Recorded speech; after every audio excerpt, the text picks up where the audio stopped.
ឆ្នាំមុនកូនចិនធ្វើភ្លេងខ្មែរឆ្នាំនេះកូនអាមេរិកលេងភ្លេងខ្មែរម្ដងខ្ញុំមានភ្លេងមួយចង់ឲ្យបងអញលេង melody មួយឲ្យចូល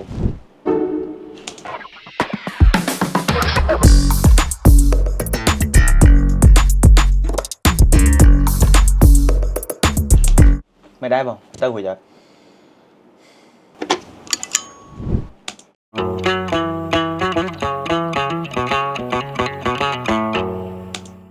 ឥឡូវសាកស្ដាប់ពេលវាច្បាច់ចូលគ្នាមើលវាលឺមិន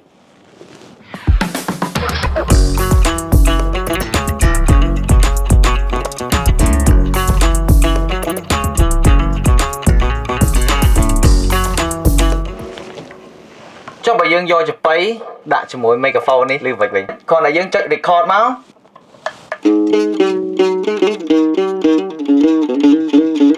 ខ្ញុំឲ្យគាត់លេងចប៉ីនៅតុងខ្ពស់ឥឡូវខ្ញុំទាញមកតុងទាបវិញ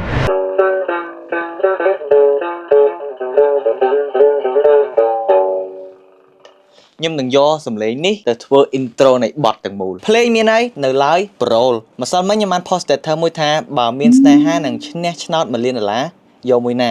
បើចម្លើយខ្ញុំវិញគឺអញ្ចឹង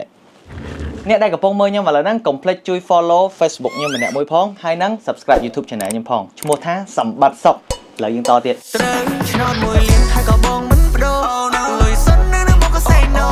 អូនជីនេរីលៀបនៅសំណាងចូលគ្រូឆុងសុទ្ធតែគ្មានគីឡូបើចាំខ្ញុំអត់ផ្លែទេអេបងខ្ញុំកំពុង record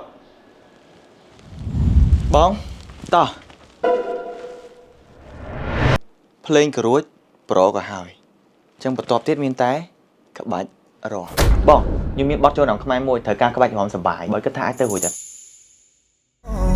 ត្រូវឆ្នោត$1 លានហើយក៏បងមិនប្ដូរលុយសិននៅមកក៏ say no ដូចខ្វះជាតិខ្មែរអាចទៅរួចអត់បើដាក់ជាតិខ្មែរសិននៅមកក៏ say no អូនជីនេរីលៀបនៅសំណាងចូលគ្រូឆុងសុទ្ធតែគ្មានគីឡូលោឆ្នាំនេះឆ្នាំក្រោយពេលណាកូនខ្ញុំរាប់ដែរត្រូវឆ្នោត$1 លានហើយក៏បងមិនប្ដូរលុយសិននៅមកក៏ say no អូនជីនេរីលៀបនៅសំណាងចូលគ្រូឆុងសុទ្ធតែគ្មានគីឡូលោអូខេចាំផ្លែខ្ញុំសេរីឡងផ្លែនេះឲ្យស្រួលចូលតិច